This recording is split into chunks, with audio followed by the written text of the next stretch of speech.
नमस्कार, डेली 24 भारत देख रहे हैं आप। मैं हूं आपके साथ अनीता शर्मा। शुरुआत करते हैं देश दुनिया की बड़ी खबरों से। पूर्व केंद्रीय मंत्री अरुण जेटली की जयंती के अवसर पर राजधानी में उन्हें भावभीनी श्रद्धांजलि दी गई और इस मौके पर रक्षा मंत्री राजनाथ सिंह ने अरुण जेटली की प्रतिमा पर पुष्प अर्पित कर उन्हें याद किया और उनके योगदान को नमन किया। तो वहीं भारतीय जनता पार्टी के राष्ट्रीय अध्यक्ष और केंद्रीय मंत्री जेपी नड्डा भी जयंती कार्यक्रम में शामिल हुए और उन्होंने भी प्रतिमा पर पुष्पांजलि अर्पित कर अपनी श्रद्धा व्यक्त की। नेताओं ने अरुण जेटली के सार्वजनिक जीवन, उनकी राजनीतिक दूरदर्शिता और देश के लिए किए गए कार्यों को याद करते हुए उन्हें एक कुशल नेता और प्रखर वक्ता बताया। जयंती के अवसर पर पार्टी कार्यकर्ता और समर्थकों ने भी उन्हें श्रद्धांजलि दी और उनके आदर्शों को आगे बढ़ाने का संकल्प लिया। तो वहीं कांग्रेस के राष्ट्रीय अध्यक्ष मल्लिकार्जुन खड़गे ने हाल ही में कांग्रेस की स्थापना और उनके ऐतिहासिक योगदान पर प्रकाश डाला। उन्होंने कहा कि सोनिया गांधी के अध्यक्ष पद के दौरान यूपी सरकार ने नागरिकों के अधिकारों की सुरक्षा और उनके हितों की रक्षा को व्यापक रूप से लागू किया। प्रधानमंत्री डॉक्टर मनमोहन सिंह के कार्यकाल में कई महत्वपूर्ण और ऐतिहासिक कानून बनाए गए, जैसे ही आरटीआई, आरटीई, खाद्य सुरक्षा, मनरेगा और भूमि अधिग्रहण कानून। और इन कानूनों को न केवल देश में सराहा गया बल्कि अंतर्राष्ट्रीय स्तर पर भी प्रशंसा मिली।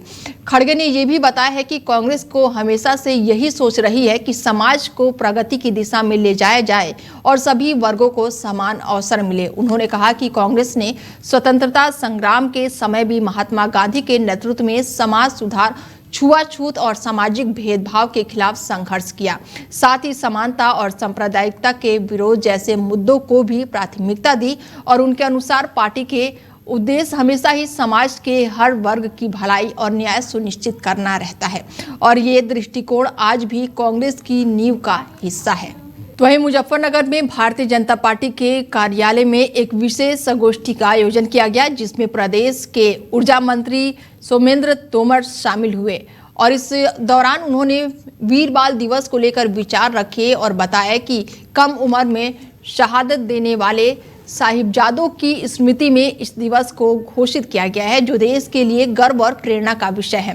संगोष्ठी में बांग्लादेश में हिंदू समुदाय पर हो रहे अत्याचारों को लेकर भी चर्चा हुई, जिस पर मंत्री ने कहा कि इन घटनाओं को लेकर पूरे देश में आक्रोश है, लेकिन विपक्ष के नेता इस विषय पर खुलकर बोलने से बच रहे हैं। उन्होंने ये भी स्पष्ट किया कि केंद्र सरकार ने बांग्लादेश से जुड़े मामलों को उचित अंतर्राष्ट्रीय मंचों पर उठाया है और इसके अलावा मंत्री ने चुनावी प्रक्रिया और एसआईआर को लेकर विपक्ष के आरोप पर प्रतिक्रिया देते हुए कहा कि चुनाव आयोग हमेशा से ही नियमानुसार कार्य करते हैं और विपक्ष एक तरफ एसआईआर का विरोध करता है, जबकि दूसरी ओर बूथ स्तर पर अपनी गतिविधियां भी जारी रखता है। किसानों से जुड़े मुद्दों पर बोलते हुए उन्होंने कहा कि सरकार वही निर्णय लेगी जो किसानों के हित में होगा। पूरी संगोष्ठी के दौरान पार्टी कार्यकर्ता और पदाधिकारियों की मौजूदगी रही और कई समन्वय विषयों पर विस्तार से चर्चा की गई।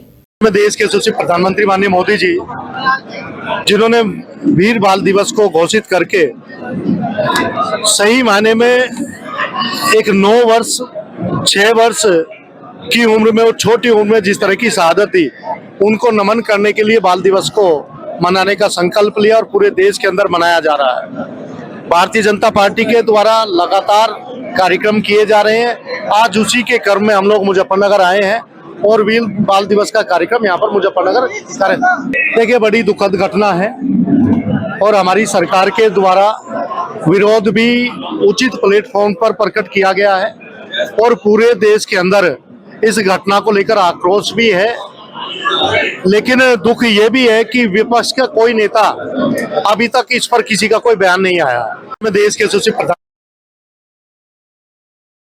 मुजफ्फरनगर में इन दिनों कड़ाके की सर्दी पड़ रही है। ठंड का असर इतना तेज है कि सुबह और देर रात लोग ठिठुरते हुए नजर आ रहे हैं और कई जगहों पर आग तापते हुए भी लोग दिखाई दे रहे हैं और सर्द हवाओं के साथ बता दें कि मौसम जो है वो बेहद ही परेशानी वाला बना हुआ है, जिससे सामान्य जनजीवन बुरी तरह से प्रभावित हो रहे हैं। कोहरे के कारण सड़कों पर दृश्य जो है वो काफी कम हो गया है और वाहन रेंगते हुए नजर आ रहे हैं।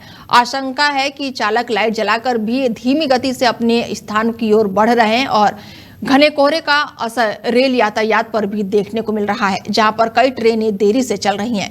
ठंड और कोहरे को देखते हुए प्रशासन ने लोगों को राहत देने के लिए कई जगहों पर अलाव की व्यवस्था कर रखी है, ताकि राहगीरों और जरूरतमंदों को कुछ राहत मिल सके। जिले के अलग अलग इलाकों में कोहरे की चादर छाई हुई है, जिससे सर्दी का प्रकोप और ज्यादा महसूस किया जा रहा है। मुजफ्फरनगर से एक गंभीर मामला सामने आया है, जहां पर पुलिस कस्टडी के दौरान हुए हमले में घायल एक कुख्यात अपराधी की इलाज के दौरान मौत हो गई है। गंभीर अवस्था में उसे एम्स में भर्ती कराया गया है, जहां पर उपचार के दौरान उसने दम तोड़ दिया। बताया जा रहा है कि मृतक मुजफ्फरनगर गांव का रहने वाला था और लंबे समय से अपराध की दुनिया में सक्रिय था। खबरों की माने तो मृतक कई बड़े आपराधिक मामलों में शामिल रहा और देहरादून में एक कारोबारी के यहां पर हुई लूट की घटना के बाद से काफी सुर्खियों में आया था और उसके बाद से मुजफ्फरनगर, मेरठ, गाजियाबाद सहित कई जिलों में 2 दर्जन से अधिक मुकदमे दर्ज थे। वर्तमान में उसके गांव में मकान पर ताला लगा हुआ है, जबकि अलग अलग जिलों में उसकी संपत्तियां भी बनाई गई हैं। और ये भी बताया जा रहा है कि अपराध की दुनिया में निकलकर राजनीति में अपनी पकड़ बनाने की कोशिश कर रहा था और उसकी पत्नी पहले ब्लॉक प्रमुख रह चुकी है, जिसके बाद उसका राजनीतिक प्रभाव भी क्षेत्र में चर्चाओं का विषय बना हुआ है।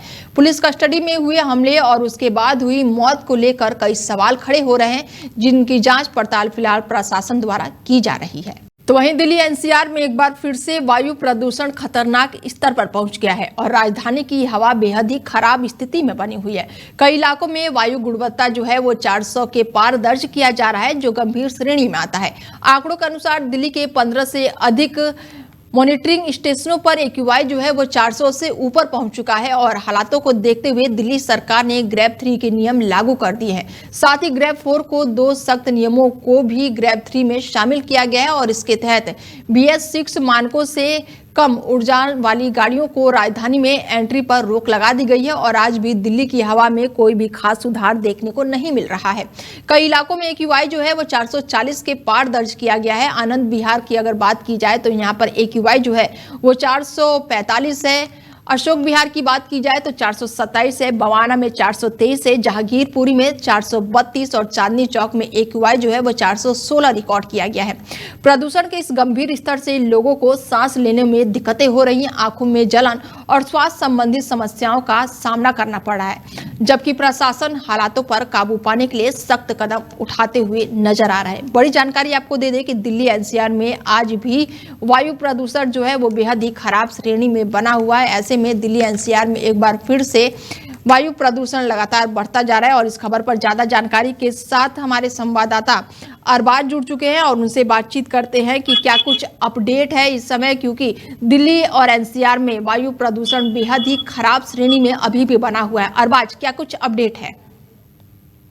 बिल्कुल, देखिए पिछले 12 दिनों की बात की जाए तो लगातार नोएडा और ग्रेटर नोएडा टॉप पर चल रहा है प्रदूषण के मामले में, क्योंकि प्रदूषण की जो एक व्याख्या है कहीं ना कहीं लगातार जिस तरीके से प्रदूषण लगातार बढ़ता नजर आ रहा है और कोहरा और ठंड की वजह से और भी ज्यादा जो 10 किलोमीटर प्रति घंटे के बाद जो हवा चलती है उससे जो ये नमी हो चुकी है, जो हवा की गति है उसने प्रदूषण को एक जगह रोक रखा है। कहीं ना कहीं सबसे ज्यादा जो परेशानी है ट्रिपल अटैक का जो परेशानी का सामना करना पड़ा नोएडा वासियों को, ग्रेटर नोएडा वासियों को, दिल्ली वासियों को सबसे ज्यादा प्रॉब्लम का सामना करना पड़ा है। जी अनिता, तो ऐसे में क्या लग रहा है, अभी ग्रेड 3 लागू है तो क्या ग्रेड 4 भी लागू हो सकता है? अरबाज, अनिता देखिए, ग्रेड 4 की बात की जाए तो ग्रेड 4 का मतलब होता है कि जहाँ पर निर्माणाधीन बिल्डिंगे हैं या जहाँ पर भी जो चीजें बन रही है, कार्य चल रहा है, उनको सब तरीके से रोका जाए। लेकिन वही नोएडा प्राधिकरण द्वारा सेक्टर 80 की बात की जाए, नोएडा के एनर्जी मेट्रो के पास कई जगह पर निर्माणाधीन कार्य चल रहा था प्राधिकरण द्वारा। वहीं जो प्रदूषण नियंत्रण बोर्ड है उसने लगभग 50-50 हजार रुपए का जुर्माना लगाया है। कहीं ना कहीं इस मौसम की बात की जाए तो प्रदूषण नियंत्रण बोर्ड ने लगभग 6 करोड़ रुपए का अब तक जुर्माना लगा चुके हैं प्राधिकरण पर। तो कहीं ना कहीं जहाँ प्राधिकरण एक तरफ दावे वादे करता है कि हमने गाड़ियां चला रखी है, पानी की टैंकर लगवा रखे हैं, लेकिन कहीं ना कहीं माना जा सकता है प्राधिकरण भी खुद गलती करता नजर आ रहा है। जी बिल्कुल, तो ऐसे में अरबाज क्या लग रहा है कि एक तरफ कड़ाके की ठंड है और दूसरी तरफ प्रदूषण की मार है। अगर स्वास्थ्य विभाग की मैं बात करूं तो क्या कुछ एडवाइजरी जारी की गई है?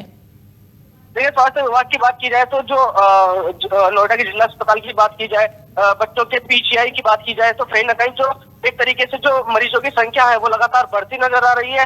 तो रोजाना 1500 से ज्यादा अधिक जो मरीज है वो अस्पतालों में जा रहे हैं। और इसमें सबसे ज्यादा जो 40% जो मरीज है वो सांस की बीमारी, जिनको सांस की प्रॉब्लम हो रही है, प्रदूषण की वजह से जिन्हें फेफड़ों की प्रॉब्लम है, जिन्हें अस्थमा की प्रॉब्लम है, सबसे ज्यादा बच्चों को, बुजुर्गों को और महिलाओं को इसका सामना करना पड़ा है।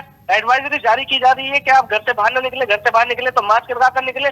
सुबह को आप सैर करते हैं तो आप पार्क में जाते हैं तो पार्क में ना जाए और किसी काम से ही बाहर निकले। जी अनिता। चलिए, तमाम जानकारी के लिए बहुत शुक्रिया अरबाज।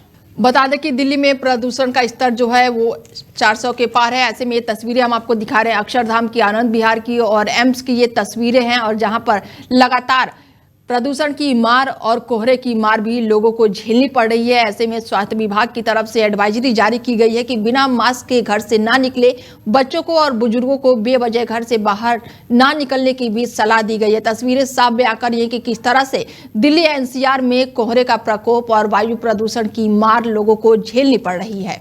वहीं बुलंदशहर जिले में भी वायु प्रदूषण लगातार गंभीर रूप लेता हुआ नजर आ रहा है। हालात बेहद ही चिंताजनक हो गए हैं। नगर क्षेत्र में वायु गुणवत्ता सूचांक जो है वो 600 से ज्यादा दर्ज की गई है, जो अत्यंत ही खतरनाक श्रेणी में आता है। तो वहीं खुर्जा इलाके में भी प्रदूषण का स्तर काफी अधिक रहा है, जहां पर AQI जो है वो 617 मापा गया है और इतना खराब हवा है कि कारण लोगों को सांस लेने में काफी परेशानियां हो रही हैं। खासतौर पर दमा और सांस से जुड़े बीमारियों से पीड़ित मरीजों को मुश्किलें और भी ज्यादा अब बढ़ गई हैं। डॉक्टरों की सलाह दी गई है कि ऐसे हालात में बुजुर्गों, बच्चों और बीमार लोगों को घर से बाहर निकलने से बचना चाहिए।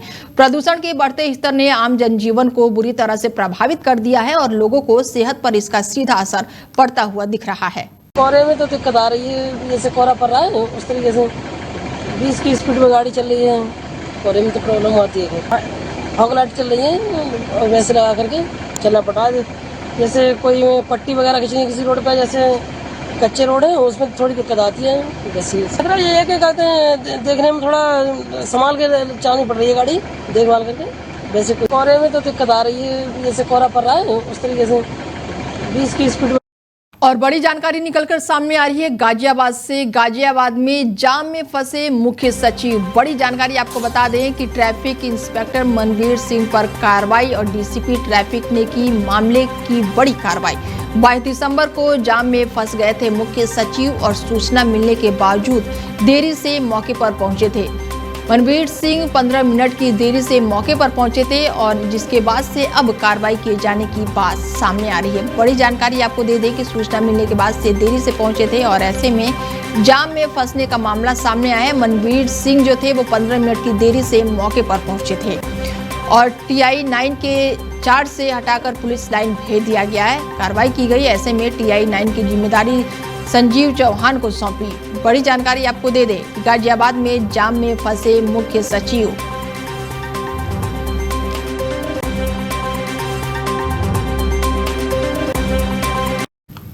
और बड़ी जानकारी निकलकर सामने आ रही है बुलंदशहर में 7 दुकानों में लगी भीषण आग और मेन बाजार चौराहे के पास लगी है ये भीषण आग और आग से 7 दुकानें जलकर राख हो गई हैं और लाखों रुपए के नुकसान की आशंका जताई जा रही है। फायर ब्रिगेड ने किसी तरह आग पर काबू पाया है और आग के कारणों का अभी पता नहीं चला है। बड़ी जानकारी निकलकर सामने आ रही है कि बुलंदशहर में दुकानों में आग लग गई है और ऐसे में लाखों रुपए का नुकसान भी बताया जा रहा है और आग लगने से बाजार चौक के पास उस समय अफरा तफरी मच गई जब अचानक से ही कई दुकानों में आग लग गई और देखते ही देखते आग ने विकराल रूप धारण कर लिया और आसपास की 7 दुकान जो है वो आग की चपेट में आ गई, जिससे सभी दुकानें पूरी तरह से जलकर राख हो गई।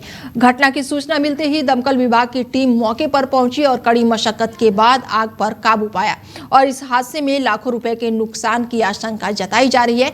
आग लगने की वजह फिलहाल स्पष्ट नहीं हो सकी है और मामले की जांच की जा रही है। आग की इस घटना से क्षेत्र में व्यापारियों को दहशत का माहौल देखने को मिल रहा है। तो वहीं गाजियाबाद के मोदी नगर कोतवाली क्षेत्र से एक चौंकाने वाला मामला सामने आया है, जहां पर थाने के हवालात से लेकर एसीपी मसूरी की अदालत तक का वीडियो सोशल मीडिया पर वायरल हो रहा है और बताया जा रहा है कि मारपीट के एक मामले में पुलिस कस्टडी में मौजूद आरोपियों ने रील बनाकर सोशल मीडिया पर पोस्ट की, जो अब तेजी से शेयर की जा रही है। वीडियो में आरोपी पूरे टेंशन के साथ दिखाई दे रहा है और बैकग्राउंड में म्यूजिक बज रहा है और इस मामले में गाँव के रवीश और अंकुश के नाम भी सामने आए हैं और पुलिस कस्टडी में रहते हुए इस तरह की रील रिकॉर्ड होने से पुलिस की कार्यप्रणाली पर भी कई गंभीर सवाल खड़े हो रहे हैं। मामले के सामने आने के बाद से पुलिस ने जांच शुरू कर दी है। हालांकि बुलंदशहर बड़ी खबर सामने आई है, जहां पर तेज रफ्तार कार हेडपंप से टकरा गई है और टक्कर इतनी भीषण थी कि कार में अचानक से ही भीषण आग लग गई और कार सवार फौजी अजय कुमार गंगा स्नान के लिए जा रहे थे और हादसे के तुरंत बाद फौजी अजय कुमार ने सूझबूझ दिखाते हुए कार से बाहर निकलकर अपनी जान बचाई है। घटना की सूचना मिलते ही पुलिस मौके पर पहुंची और आग पर काबू पाया है।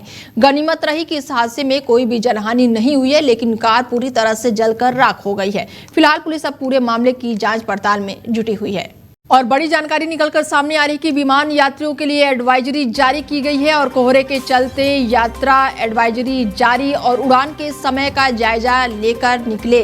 कोहरे के चलते कई उड़ानें फिलहाल दिक्कत से चल रही है। बड़ी जानकारी आपको दे दें कि कोहरे के चलते एडवाइजरी जारी की गई है और उड़ानों के समय का जायजा लेकर निकले, ये एडवाइजरी जारी की गई है और ऐसे में कोहरे के चलते कई उड़ानों में काफ़ी दिक्कतें हो रही हैं और अब एडवाइजरी जारी कर दी गई है। विमान यात्रियों के लिए अब एडवाइजरी जारी कर दी गई है। ऐसे में कोहरे के चलते यात्रा कर रहे यात्रियों के लिए ये एडवाइजरी जारी की गई है कि उड़ानों के समय का जायजा लेकर ही घर से निकले।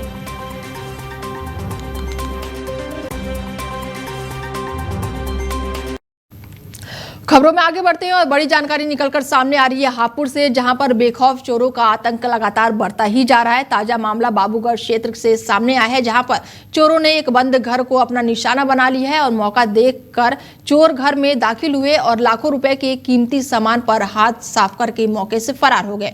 घटना की जानकारी मिलते ही पीड़ित ने पुलिस को सूचना दी। सूचना के बाद से पुलिस मौके पर पहुंची और मामले की जांच पड़ताल शुरू कर दी। पुलिस का कहना है कि जल्द ही चोरों की पहचान करके उन्हें गिरफ्तार किया जाएगा। फिलहाल इलाके में दहशत का माहौल है और लोग अपनी सुरक्षा को लेकर चिंतित नजर आ रहे हैं। ना जी, रात हम यहाँ थे नहीं, हम यहाँ भोपाल सिंह कॉलोनी में रहते हैं, छावनी में। और रात हम गांव चले गए तो सुबह के टाइम यहाँ आके अब 5:30 बजे करीब ताला तोड़ लिया, चोर आ गए, बाहर से तोड़ लिया। ये सब फैला रखे थे, सब समेटे हैं और हमारे पैसे थे वो भी ले गए। 5-6 हजार रुपये रखे थे, 6 हजार रुपये बैग में, उनको भी ले गए।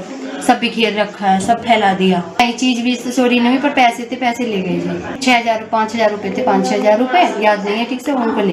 फिलहाल बुलेटिन में मेरे साथ इतना ही। दीजिए इजाजत, नमस्कार।